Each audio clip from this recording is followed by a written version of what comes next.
Well, apparently Dana White has said that Pereira will be next in line for a shot at the title, whether it's Cannonier or Adesanya. So, if he beats Strickland, of course, he could always lose. But look, as much as people are saying they're excited for that fight, and as much as most people are already picking Pereira because he's technically beaten him not once but twice in kickboxing, if you look back at his record, it doesn't matter what happened in kickboxing, okay? MMA is a whole nother world. And I know Adesanya has been fighting for over 10 years in mixed martial arts. He hasn't had a submission victory. He's also never been submitted. He's been beaten because of people that grapple better, that are able to control him in a fight by a bigger guy, of course, but that's besides the point. Thing is, Pereira's only fought 6 times in MMA. He's 5-1. The loss was by, guess what? A submission because he was on the ground. If he fights Adesanya in MMA, I won't pick Pereira. Look, and I know people are thinking they fought in kickboxing. Again, it's MMA. You can do more. Adesanya doesn't need to stand with him. He can take him down. And the thing is, we've never seen Adesanya use wrestling in his fights. He has gotten out of submissions. He's been taken down. He's grappled a bit, but he's never really looked for grappling because his strong suit is to stand up. In this fight, he knows, okay, let's say he beats Cannonier. He says, okay, this guy has already knocked me out in kickboxing. He's outstruck me in kickboxing, beat me by decision.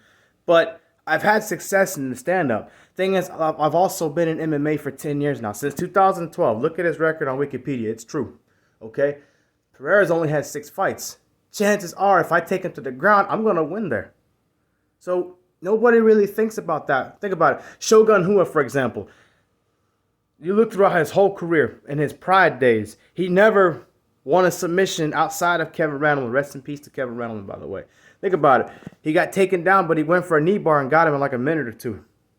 Okay? Outside of that, he's always knocking people out, or he gets knocked out sometimes, or he gets out grappled. You know, that's my point. So this could be the only time we see Adesanya go for a submission or use wrestling to win the fight.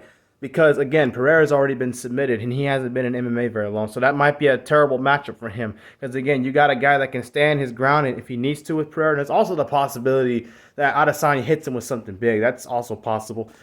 But he knows, okay, again, I've been in MMA for 10 years. I know more than this guy. I'm going to test my grappling abilities, take him down, and control the fight. And go for submissions. Because he's already been submitted once, and he's only had 5-6 fights in the UFC. Again, if he beats Strickland. If he fights Cannonier, which I said Cannonier will beat Adesanya, that's even worse. I think Cannonier personally is a better grappler than Adesanya. Cannonier, he knows what to expect out of Cannonier if he fights him. The thing is, Cannonier probably hits harder than Adesanya in terms of one-punch knockout power.